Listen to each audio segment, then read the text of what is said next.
Rádio Rio de Janeiro, a emissora da Fraternidade, passa a apresentar Luz na Penumbra, programa que leva ao seu coração a mensagem da doutrina espírita.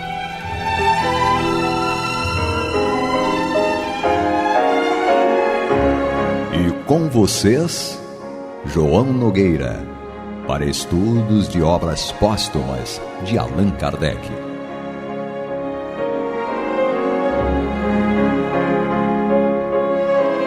Meus queridos amigos e irmãos, aqui estamos nós uma vez mais com alegria renovada para o estudo de obras póstumas, livro de Allan Kardec, não publicado por Allan Kardec, mas compilado por Amélie Gabrielle Boudet, de inúmeros escritos, estudos feitos por Allan Kardec e que foram publicados então a posterior do desencarne de Allan Kardec, como o próprio nome diz, obras póstumas, ou seja, obra depois que a pessoa desencarna.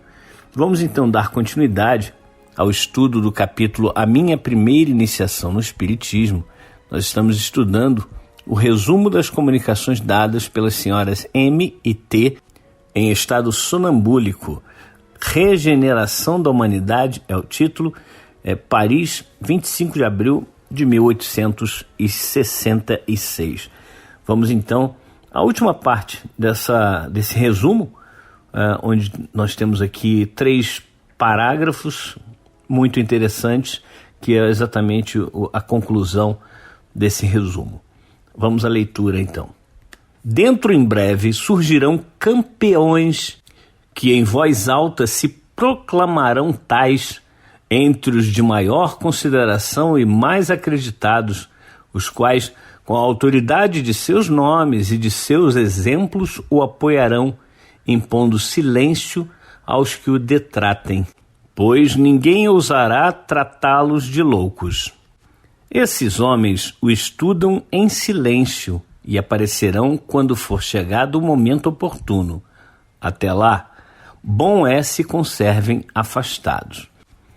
Aqui, meus irmãos, nós temos na mensagem uma clara alusão àqueles que realmente serão os verdadeiros chamados campeões aqui na mensagem. Eu acho que nós podemos entender que os verdadeiros cristãos, os verdadeiros espíritos superiores, os verdadeiros espíritas, como ele fala aqui na mensagem, o resumo nos mostra que eles devem se manter em silêncio por enquanto. Então, naquela época, existiam esses bons espíritos já encarnados, reencarnados, melhor dizendo, mas eles não iriam se manifestar de forma ostensiva. Eles iam aguardar, vivenciando ali no seu mundo, e depois sim, quando fosse o momento, eles iriam se mostrar.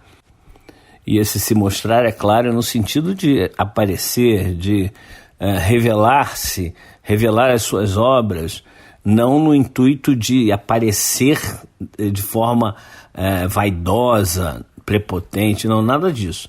Mostrar as boas obras que um cristão deve fazer a serviço do Cristo. Então nós vemos, principalmente aqui no Brasil, vários ícones que apareceram, vários espíritos que apareceram, e na semana passada nós tivemos aí a lembrança do desencarne ou da desencarnação de Chico Xavier, no último dia 30, onde esse é um dos espíritos que, na minha opinião, vieram para mostrar essa nova geração. Além de Chico Xavier, outros mais vieram, e não só dentro da doutrina espírita. É claro, em todos os setores, Deus envia seus mensageiros, seus missionários, para que possam ir abrindo caminho para o verdadeiro mundo cristão, mundo de Deus. Vamos dar continuidade então aqui ao texto. Diz ele: dentro em pouco também vereis as artes se acercarem dele, que ele eles dizem aqui, é o espiritismo, né? Como de uma mina riquíssima, e traduzirem os pensamentos e os horizontes que ele patenteia por meio da pintura, da música, da poesia e da literatura. Já se vos disse que haverá um dia a arte espírita como houve a arte pagã, a arte cristã.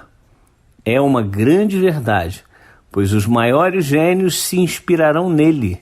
Em breve, vereis os primeiros esboços da arte espírita, que mais tarde ocupará o lugar que lhe compete. Nós temos aí, principalmente na atualidade, uma gama muito grande de artistas espíritas. E como diz aqui o estudo em questão, vários tipos de artistas, não só na música, mas também na escrita, né, na literatura, nas artes tipo pintura, entre outras artes.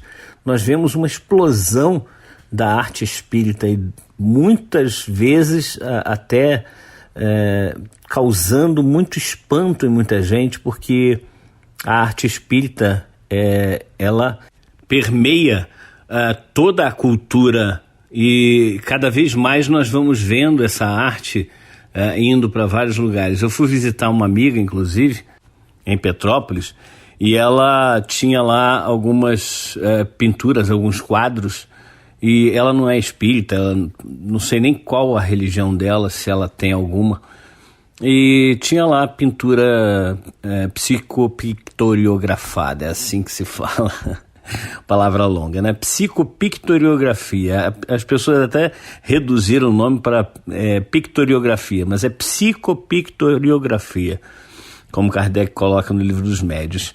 E estava lá a obra. Eu perguntei, de quem é essa obra? Aí ela falou assim, não, eu ganhei de presente e tal. Aí eu falei, essa é uma obra mediúnica, que ela sabe que eu sou espírita. Aí ela falou, tá, e mudou de assunto, claro, né? Então, mas uma pintura belíssima, e a gente percebe que essa arte, como disse, ela vai invadindo muitos lugares, e é como fala aqui o texto, né? Em breve vereis os primeiros esboços da arte espírita, que mais tarde ocupará o lugar que lhe compete. E continuando então a leitura do texto, vamos para o último parágrafo desse texto. Diz assim: Espíritas, o futuro é vosso, e de todos os homens de coração e devotados. Não vos assustem os obstáculos, porquanto nenhum há que possa embaraçar os desígnios da providência. Nós aqui percebemos que o texto ele se refere aos espíritas, ele fala para os espíritas, mas ele coloca um adendo aqui, ó. O futuro é vosso e de todos os homens de coração e devotados. Ou seja, não basta ter um rótulo filosófico ou religioso. O que importa é vivenciar, como a gente fala todas as vezes, em todos os programas. O que importa é vivenciar a doutrina espírita, vivenciar os seus ditames, aquilo que ela nos ensina, aquilo que ela nos mostra que realmente é o caminho correto a seguir. Quando a gente aplica a doutrina espírita na nossa vida, a gente se sente mais leve, a gente se sente mais feliz, a gente se sente mais útil, não é? E é por isso que a gente precisa continuar buscando estudar e colocar em prática dentro de nós, em nossas vidas, no nosso dia a dia. Continuando então o texto: trabalhai sem descanso e agradecei a Deus o ter-vos colocado na vanguarda da nova falange. Vejam, trabalhar sem descanso não é que vamos trabalhar sem dormirmos ou sem repousarmos alguma coisa, não. Trabalhar sem descanso é sem deixar que os desgostos, os insucessos, as dificuldades possam nos paralisar. É trabalhar sem perder o rumo, é trabalhar sem deixar de continuar trabalhando. É claro, é óbvio que nós precisamos de descanso. O corpo físico precisa do descanso, precisa de uma noite boa de sono, precisa de uma conversa agradável com amigos, precisa de várias coisas que cada um de nós, né, na verdade, tem de necessidades. A gente tem necessidades diferentes, cada um de nós tem necessidades diferentes. Nós somos pessoas diferentes, somos espíritos diferentes, com uma bagagem muito grande do passado. Então, não adianta falar, o que é bom é fazer isso. Nem sempre. Para um pode ser bom, para outro não. Se eu tiver que fazer alguma coisa que me desagrade, vai ser penoso e eu não vou fazer direito, não vou fazer com gosto. Agora, tem que ser alguma coisa que me agrade. Por exemplo, a gente tem o trabalho lá no Caminho do Senhor, em Guaratiba, do Educando Corações. Nessa época a gente não tem feito, vamos retomar, se Deus quiser, a partir do mês de agosto, para finalizar o ano. E nós acordamos bem cedo, né? Por volta de 5h20, para podermos estar lá por volta de 7 e pouco, para prepararmos o café da manhã. Aí, confesso, no início era difícil. Aí você vai se acostumando, vai gostando, vai sentindo prazer. Depois, nem acordar cedo no inverno, a gente sente um pouco, mas depois, quando a gente está lá no trabalho, é muito gratificante. Então, a gente precisa encontrar prazer naquilo que a gente faz. E fazer o trabalho que o espírita faz, que deve fazer. E outra, ele aqui não está se referindo ao espírita apenas como rótulo, mas sim o espírita que vivencia o espiritismo. É como Kardec define lá no Evangelho segundo o Espiritismo. Capítulo 17, Sede Perfeitos, quando ele fala dos bons espíritas, no item 4, lá no finalzinho, reconhece-se o verdadeiro espírita pela sua transformação moral e pelos esforços que emprega para domar suas más inclinações. Então, é esse o espírita que ele se refere nesse texto. Bem, meus queridos amigos e irmãos, mas este é o programa Luz na Penumbra e estamos estudando o livro Obras Póstumas, no capítulo A Minha Primeira Iniciação no Espiritismo, e nós aqui estamos com o estudo do resumo das comunicações dadas pelas senhoras M e T em estado sonambúlico, Paris, 25 de abril de 1866, o título é Regeneração da Humanidade. Nós já estamos no último parágrafo deste resumo para entendermos melhor a questão da regeneração da humanidade, da nova geração, onde ele está falando exatamente que a nova geração é composta de espíritos mais maduros, mais evoluídos, mais comprometidos com o planeta de regeneração, o planeta que realmente todos nós queremos habitar, que esperamos que ele aconteça logo, mas, como sempre falamos, não é esperar que ele venha, como quando a gente está no dia 31 de dezembro de cada ano e a gente espera que o ano seguinte nos traga coisas boas. Não, nós é que devemos levar coisas boas para cada momento em que nós estamos vivendo e em cada local que nós estamos vivendo. Nós temos que fazer esse trabalho aqui, como disse no texto, ele diz: trabalhai sem descanso e agradecer a Deus o ter-vos colocado na vanguarda da nova falange. Trabalhai sem descanso significa sem perder tempo. Trabalhar sem descanso é sem esmorecer, sem desistir, é continuar sempre. Continuando o texto, então. É um posto de honra que vós mesmos solicitastes e do qual é preciso vos mostreis dignos pela vossa coragem, pela vossa perseverança e pelo vosso devotamento. Enquanto nós estivermos aí achando que por erguermos a mão e dizermos sou cristão ou sou espírita, vamos realmente merecer um planeta regenerado, nós estamos totalmente equivocados. Nós vamos merecer o planeta regenerado se estivermos trabalhando na obra, se estivermos nos devotando, tanto internamente quanto externamente. O externo vai ser o reflexo do interno. Se eu fizer a obra dentro de mim, a reforma necessária que preciso fazer em mim, o externo vai ser apenas a aplicação daquilo que tenho dentro de mim.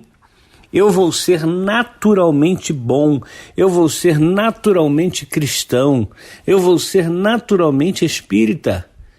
Eu vou realmente vivenciar esse Evangelho de Jesus, essa doutrina maravilhosa, porque eu estarei reformado intimamente e não serei apenas aquele que estuda, vê que o lema do Espiritismo é fora da caridade não há salvação, e vivencia.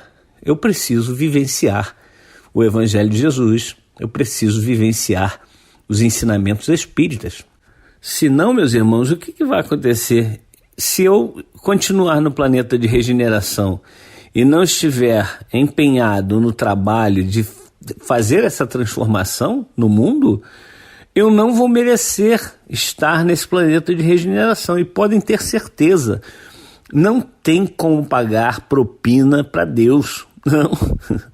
Nós não podemos achar que vamos corromper Deus ou os bons espíritos, aqueles que trabalham pela transformação do planeta. Não.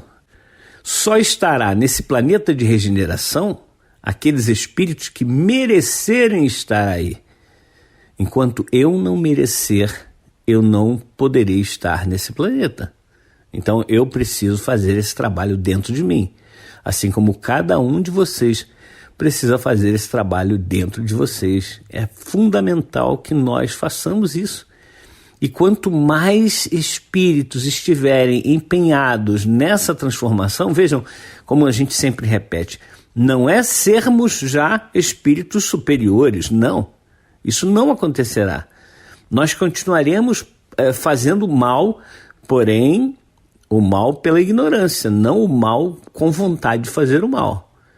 Então é preciso que nós analisemos bem tudo aquilo que nós pensamos, tudo aquilo que nós fazemos e falamos, que são realmente resultado dos nossos pensamentos.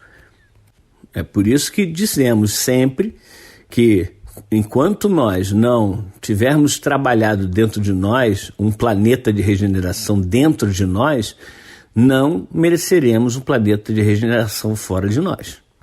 Vamos continuar o texto. Felizes dos que sucumbirem nessa luta contra a força. A vergonha, ao contrário, esperará no mundo dos espíritos os que sucumbirem por fraqueza ou pusilanimidade. E aí a gente tem que fazer uma pausa, né? Um parênteses, melhor dizendo, para explicar que pusilanimidade é exatamente fraqueza de ânimo, falta de energia, de firmeza, de decisão. É aquilo que lá no Apocalipse Jesus fala: quem dera fores quente ou frio, porque se fores morno, te vomitarei das minhas entranhas. É ser realmente alguém de decisão, de firmeza, com energia. Mesmo que algumas vezes nós fraquejemos, mas a gente tem que erguer a cabeça e continuar.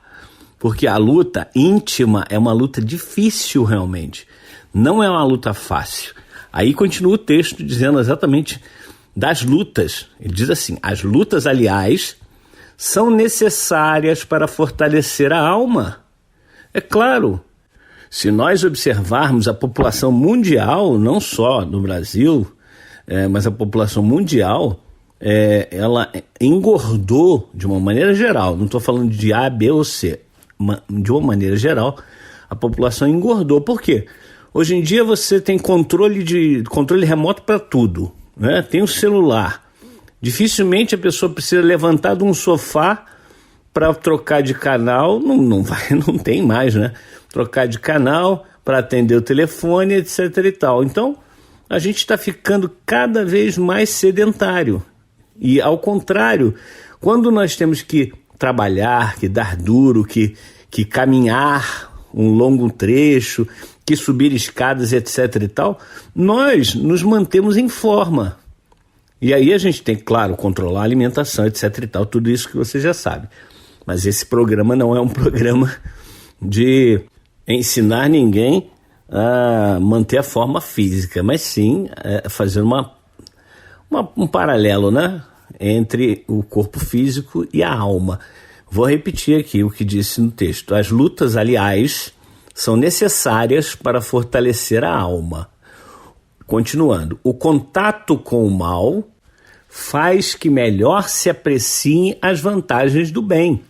Sem as lutas que estimulam as faculdades, o espírito se entregaria a uma despreocupação funesta ao seu adiantamento. As lutas contra os elementos desenvolvem as forças físicas e a inteligência. As lutas contra o mal desenvolvem as forças morais. Aí está o texto por completo e que nos mostram onde nós precisamos trabalhar. Não é simplesmente trabalharmos o exterior. O exterior é muito bom que nós trabalhemos, mantemos um corpo saudável, um corpo físico saudável, mas é o interior que faz com que o exterior fique belo ou feio. É o interior que faz com que o exterior projete coisas boas. Quando nós somos melhores interiormente, o nosso exterior fica belo. As pessoas nos admiram, as pessoas querem estar na nossa companhia. É por isso que todos os dias eu procuro ser uma pessoa melhor para todos aqueles que me rodeiam. Consigo? Não. Mas como eles falam, é uma luta constante para que nós possamos nos aperfeiçoar, nos melhorar, para que nós possamos sermos realmente espíritos melhores. Lembro-me de uma passagem, de uma mensagem, enfim, de um pensamento, que dizia o seguinte: pedi a Deus paciência e Ele me deu pessoas difíceis para conviver. Pedi a Deus força e Ele me deu obstáculos para transpor. E por aí vai. Quer dizer, muitas vezes a gente acha que Deus nos esqueceu, que Deus não gosta da gente, porque eu só vivo com dificuldades, só vem pessoas negativas viver comigo. E aí eu sempre faço essa pergunta, conversando com a minha esposa, muitas vezes a gente fala sobre isso. Às vezes você fala assim, meu Deus do céu, eu tenho que aturar essa pessoa. Se a gente não merecer uma pessoa melhor, a gente não vai ter a pessoa melhor. Nós queremos pessoas melhores do nosso lado e nós mesmos não fazemos o trabalho que devemos fazer dentro de nós. Aí fica difícil, né? A gente pede a Deus uma coisa, mas a gente não faz. Nós não fazemos a nossa parte. Vamos fazer a nossa parte. Vamos fazer por onde merecer realmente pessoas melhores convivendo conosco. Não é simplesmente fechando a porta, se mudando, não dando atenção a certas pessoas, pedindo a Deus, Deus, faz com que ela viaje para bem longe. Não, vai aparecer uma outra pessoa igual ou pior àquela. Então trabalhemos dentro de nós para merecermos realmente o externo. O interno, ele reflete no externo. Então vamos fazer esse trabalho. Meus queridos amigos e irmãos, estamos chegando ao final do nosso programa de hoje, mas não desligue o seu rádio, não deixe a internet, porque vem aí o estudo do Evangelho segundo o Espiritismo com a Marta Batista e com o Antônio de Pádua. Até a próxima oportunidade, se Deus assim permitir. Você está ouvindo o programa Luz na Penumbra.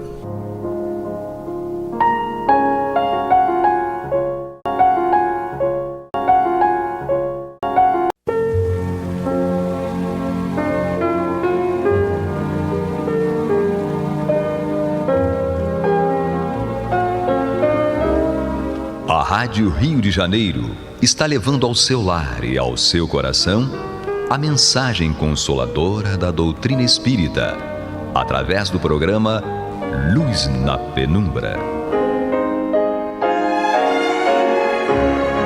E agora com vocês, Marta Batista e Antônio de Pádua Barbosa. Boa noite, amigas e amigos ouvintes. Nós estamos juntos mais uma vez e chegando aos seus lares através desse programa, Luz na Penumbra, no qual nós desenvolvemos o estudo do Evangelho segundo o Espiritismo, que está no seu 5º capítulo, Bem-aventurados os aflitos. E a lição de hoje é a instrução do Espírito Bernardin, é um espírito protetor, chegou em Bordeaux em 1863. E o tema é: deve-se pôr fim às provas do próximo?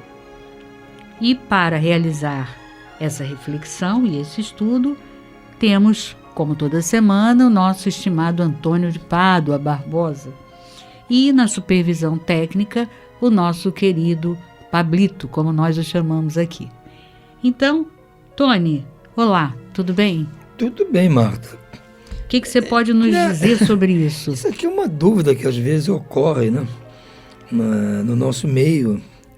As pessoas até, elas ouvem, vamos dizer assim, a informação trazida pela doutrina a respeito da lei de causa e efeito, das provas e expiações, das consequências das coisas que nós fazemos indevidamente.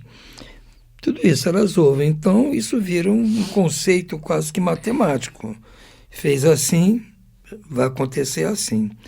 Plantou isso, vai colher isso. Isso é correto.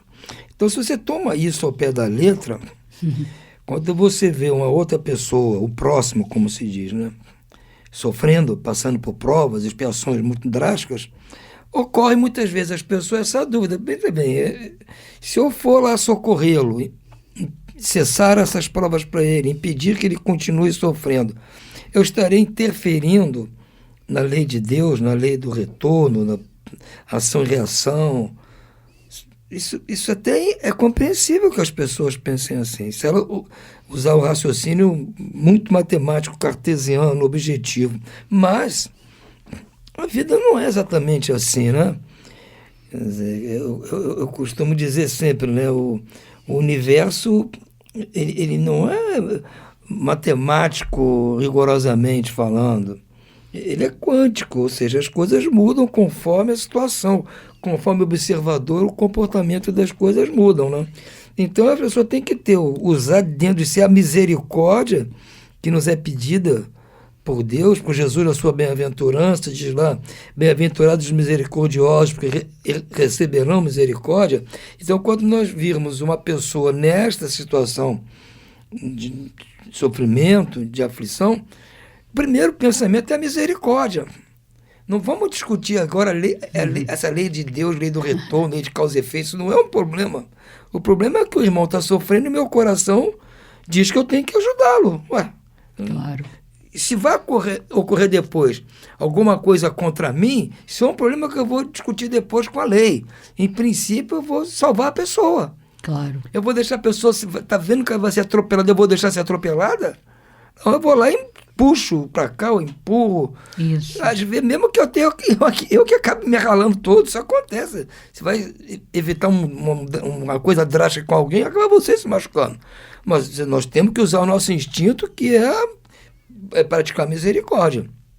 Então, a pergunta que ele faz aqui, eu acho que Kardec fez a pergunta, deve-se pôr termo às provas do próximo quando possível, ou se deve, para respeitar os desígnios de Deus, deixar que siga o seu curso? Imagina se uma mãe ia deixar o filho estar sofrendo porque a lei de Deus diz que ele fez uma coisa errada no passado e hoje está pagando. Imagina. Não tem condição. Então, é apenas a pessoa se precipita, o primeiro raciocínio que vem, ela usa. A gente tem que sempre ponderar. O primeiro raciocínio, muitas vezes, não é o mais indicado. Tem que ponderar e sempre buscar a solução naquele parâmetro que eu digo sem você, no molde. O molde o quê? Amar o próximo como a si mesmo. Amar a Deus sobre todas as coisas e amar o próximo como a si mesmo. Então, isso está acima de tudo, acima de qualquer conceito. Eu acho que o Bernardão vai nos falar sobre isso. Já vos temos dito e repetido muitas vezes que estáis nesta terra de expiação para concluirdes as vossas provas e que tudo o que vos acontece é consequência das vossas existências anteriores. São os juros da dívida que tendes de pagar. Mas esse pensamento provoca em certas pessoas reflexões que devem ser combatidas, pois poderiam acarretar funestas consequências. Pensam alguns que, uma vez que se está na terra para expiar, é preciso que as provas sigam seu curso. Há outros que chegam ao ponto de acreditar que não só não devem fazer coisa alguma para atenuar, mas ao contrário, que devem contribuir para que elas sejam mais proveitosas, eu diria entre aspas aqui, né? Pungentes, né? Tornando-as mais vivas. Nossa. Grande erro, sim. Vossas provas devem seguir o curso que Deus lhes traçou. Mas conheceis esse curso? Aí que é o problema. A gente não sabe um segundo depois o que vai acontecer, por isso que eu digo, o universo é quântico. A maneira de olhar já muda tudo. Então, a gente não sabe. Sabeis até onde elas devem ir, e se o vosso Pai misericordioso não terá dito ao sofrimento de tal ou tal de vossos irmãos, não irás mais longe. Sabeis se a providência não vos escolheu, não como instrumento de suplício para agravar os sofrimentos do culpado, mas como bálsamo de consolação que deve cicatrizar as chagas que a sua justiça abrirá.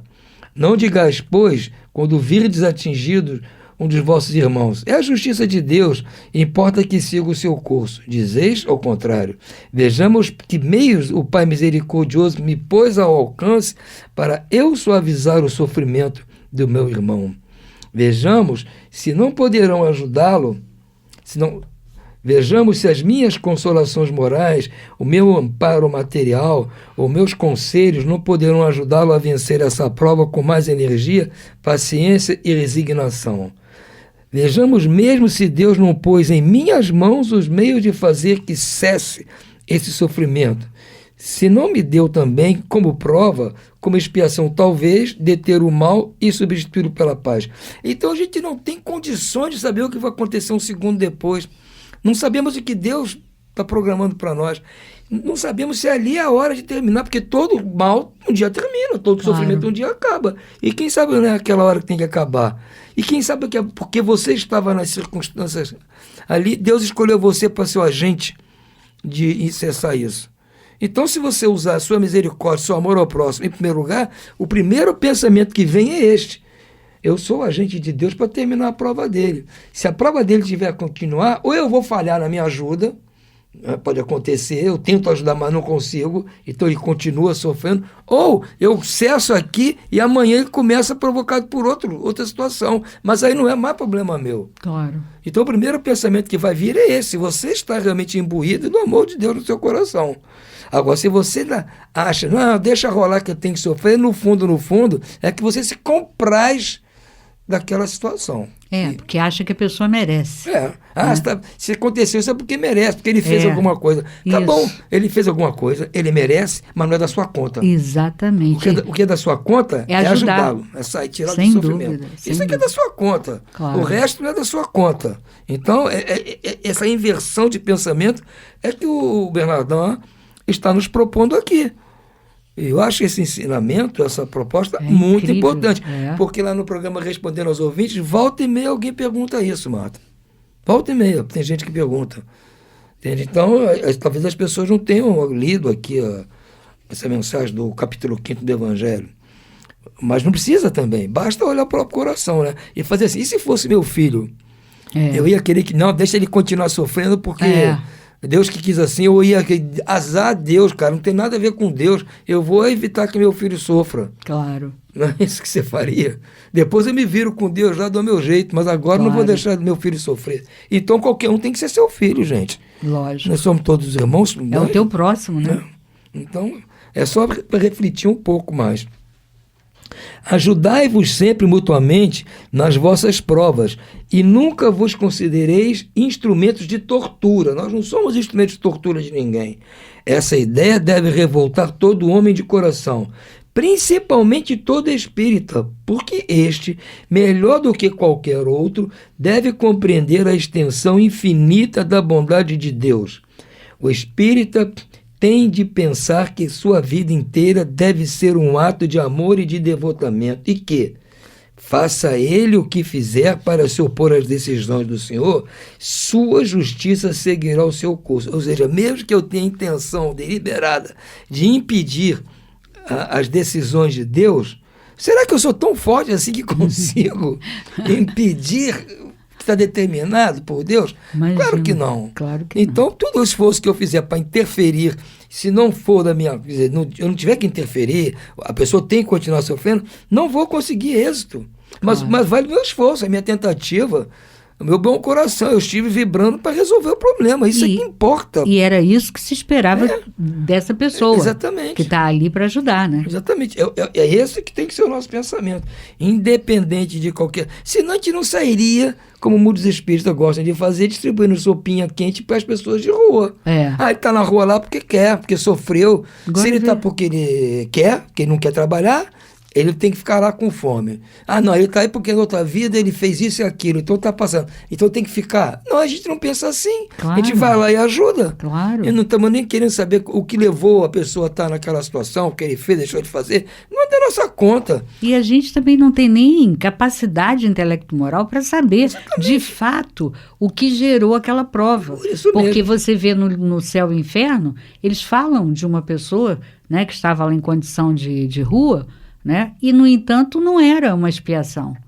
Era uma prova, o espírito estava já nas alturas. Quer dizer, então, é algo que a gente tem que refletir, né? Então, e a gente não sabe se aquele personagem foi algum amigo nosso, algum parente, Isso, algum filho, em outras vidas, né? Exatamente. Então, a gente não tem ideia. Então é bom ajudar. Claro. Por via das dúvidas, vai lá e ajuda, né? Não haveria imenso orgulho da parte do homem acreditar-se no direito de, por assim dizer, revolver a arma da ferida, de aumentar a dose do veneno do peito daquele que está sofrendo, sob o pretexto de que tal é a sua expiação? Considerai-vos sempre como instrumento para fazer cessar. Resumindo, todos estáis na terra para expiar, mas todos, sem exceção, deveis esforçar-vos para abrandar a expiação dos vossos irmãos, de acordo com a lei do amor e da caridade. É a lei principal que está acima de tudo. Amar a Deus sobre todas as coisas. Que é isso? É a lei do amor, amar a Deus. É amar ao próximo como a si mesmo, é a prática da caridade. Claro. Se nós vivemos sob esse lema, então é uma coisa inconcebível que passe pela cabeça de alguém que já tenha estudado um pouco dos ensinamentos de Jesus, esse tipo de pensamento. Não tem cabimento. Aquilo que a gente repete aqui sempre, Marta. A gente tem que entender o Espiritismo a partir de uma outra visão, né? Um outro ponto de vista, um outro entendimento. Ou seja, sentir o Espiritismo, como vai falar no capítulo 17, isso, né? Então, por quê? Porque aí nós vamos colocar realmente a energia nossa vai ser baseada no amor, na caridade, no perdão, misericórdia. Então, o nosso instinto vai agir sempre em primeiro lugar com base nesses parâmetros. E não vai agir, muitas vezes, em função do nosso raciocínio, que às vezes pode ser meio torto, das nossas ações intempestivas, e que só vão causar problema para nós no futuro. Sim. Se nós deixarmos o nosso coração falar assim, não, é que eu tenho que ser amoroso, usar o amor, a caridade, a misericórdia, o perdão, aí qualquer que seja a situação, se eu puser o problema dentro desses parâmetros, a solução vai vir. Mesmo que em princípio eu não entenda muito, puxa, mas não, vou fazer o que manda o meu coração. Isso que é. Não, a lógica diz que é pão, queijo, queijo. Olho por olho, dente por dente. Não, gente. Calma. Isso é um princípio básico, mas que ele não é inflexível. Claro. Isso é uma diretriz. Agora, cabe a nós, na nossa vivência, na nossa relação entre nós, seres humanos, entre seres aqui encarnados e desencarnados aqui deste planeta, sermos irmãos uns dos outros. A tendência nossa é, no futuro, praticar a fraternidade. E que é a fraternidade? É o amor de irmãos. Jamais deixaria um irmão meu passar por isso. Está sofrendo, eu deixo rolar, não vou, porque é fraternidade. Acima da liberdade e da igualdade, está lá no disco da Revolução Francesa, acima disso está a fraternidade. Você pode ter liberdade para fazer o que você quiser, mas de repente com algumas pessoas você não vai agir com essa liberdade. Você pode tratar todos com igualdade, ou ser tratado com igualdade, mas muitas pessoas você vai dizer, não, é igual, mas esse aqui não dá. Agora, se você pratica a fraternidade, você vai tratar todos igualmente. Vai tratar todos igualmente. Você não vai ver diferença. Não interessa se está livre, se eu estou preso, não importa, é meu irmão. É daquela canção que fala de uma lenda que há sobre um garotinho que estava carregando o outro nas costas, debaixo de neve, e quando ele chega perto de uma igreja que tinha um abrigo, as pessoas dizem, mas vem cá, você fica carregando o seu irmão esse tempo todo na neve, e não está pesado? Não, ele não pesa, ele é meu irmão. É isso mesmo. Entendeu? Então, gente, é a fraternidade. É isso que ele está aqui, por outras palavras, nos conclamando a sermos fraternos. É o que Jesus disse, que queria que nós fôssemos irmãos e nos amássemos uns aos outros, tanto quanto ele nos amou. E mais grave, né, Tony, é a pessoa ser religiosa, né, qualquer religião que seja, e usar esses artifícios para escapar do compromisso, né, de auxílio, de fraternidade. Aí é mais complicado ainda. Fica mais responsabilidade, né, porque qualquer que seja a religião, digamos as cristãs, não vamos falar das outras, estudou isso, está no Evangelho. Exato. Entendeu? Jesus propondo para nós isso, entendeu? Se Jesus fosse pensar assim, não vou curar ninguém, porque toda essa turma que está aí sofrendo está devendo. Ele é cego, ele é coxo, ele é mudo, ele está com lepra, não interessa, ele está aí porque tem que pagar, não. Jesus não perguntou, curou.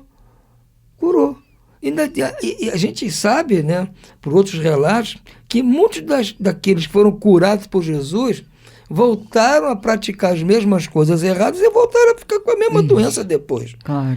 Entendeu? Reincidiram. Mas Jesus não pensou nisso. Não, eu não vou curar porque ele vai voltar para lá e vai voltar para a esbórnia, vai ficar todo ruim de novo. Não, ele curou, independente de qualquer situação. Se vai acontecer depois, aí é problema do depois, não é problema meu, né? Sem dúvida, sem dúvida. É isso aí, dona Marta. É o que tínhamos para hoje aqui no... É verdade. Esse tema é um tema curtinho. Que a gente reflita sobre isso, né? Porque existem muitas situações em que a gente se vê nessa dúvida, né?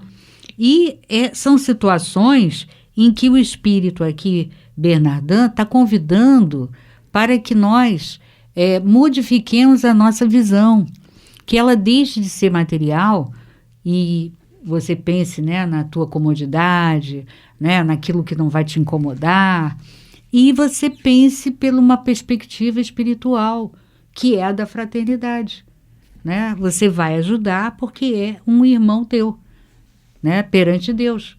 Então, que a gente aceite essa proposta que o Espírito nos oferece. Aliás, é a proposta que todos os espíritos estão fazendo nesse capítulo, né? São mudanças drásticas, radicais, para que a gente, né, como se fosse uma sacudidela, que diz assim, olha, acorda, você tem que mudar essa perspectiva. Então, que todos nós possamos refletir sobre essa dúvida entre ser verdadeiramente fraterno e olhar para o teu lado pessoal, da comodidade, daquilo que não vai te incomodar, que não vai te tirar, né, de dentro da tua comodidade em casa, enfim, que a gente reflita sobre isso, né? O que a gente precisa, como ele disse na mensagem anterior, é que a gente não permita que os nossos corações ressequem, né? Porque se eles ressecarem, com certeza você vai sempre optar pelo mais fácil, né? A lei do mais fácil.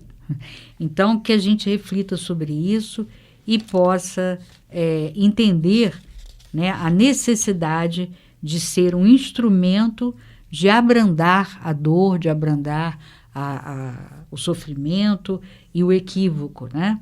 Quem sabe com aquela atitude que você tenha, né, amorosa, fraterna, possa auxiliar aquela pessoa que tem um erro grave, né, gerador das provas, que ela repense a vida, né? Repense e possa seguir num caminho bom, positivo, né? Então, é isso, né? É isso. O Bernardin nos propõe esse repensar de visão. Sairmos da visão material, da comodidade, né, do não esforço, para a visão espiritual, que é a da caridade e da fraternidade. E lógico, como você bem contou na história, quando você troca a visão do fundo do coração, aquilo não incomoda mais, porque você vê o garoto, o que disse na história? Não, ele não pesa, ele é meu irmão. Então, se você deixar isso, né, sair de dentro de você, com certeza você não vai sentir mais o peso das provas, porque você vai fazer aquilo entendendo que está fazendo para um irmão. E aí, lógico, não vai pesar, né? Então, é isso. Ficamos hoje por aqui, desejando a todos muita paz e uma boa noite. Boa noite a todos.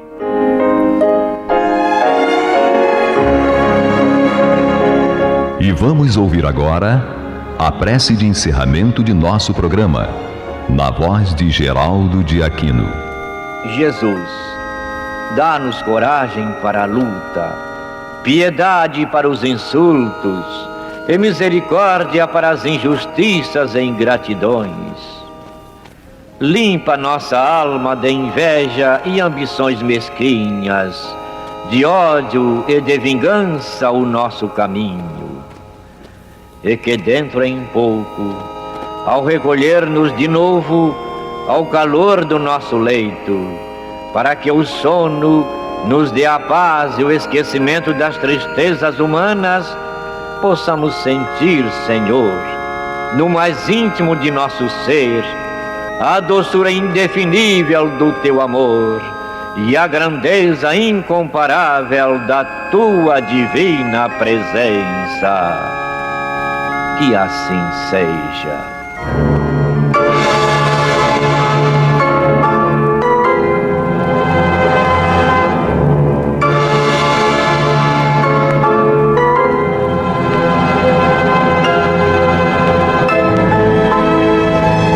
Acabamos de apresentar o programa Luz na Penumbra, que voltará a ser apresentado amanhã às 21 horas nesta emissora.